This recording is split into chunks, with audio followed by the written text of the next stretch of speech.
अस्सलाम वालेकुम नाजरीन, आप देख रहे हैं K92 न्यूज़ और मैं हूं आपकी मेज़बान नाइला भट्टी। शामिल करेंगे आज की इलाकाई खबरें।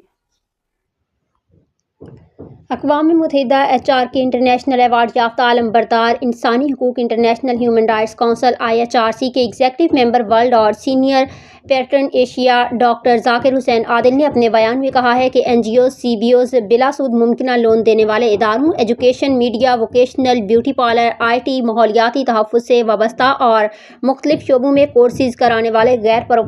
प्रोफेशनल इदारों के सरबराहान ज़िम्मेदारान को एशिया अथॉरिटी रजिस्ट्रेशन के इस्तेफादे से आगाही की ज़रूरत है। उन्होंने कहा कि पाकिस्तान समेत एशिया के अक्सर ममालिक में अब भी इंटरनेशनल आगाही, राबतों का शऊर, मुतल्लिका इंटरनेशनल आर्टिकल्स और एशिया अथॉरिटी के ज़रिए NGOs प्रोफेशनल रजिस्ट्रेशन से मुतल्लिक आगाही बहुत कम है और लोकल राबतों की तरह इंटरनेशनल हुकूमती वेब लिंक होने के बावजूद लोकल वेबसाइट और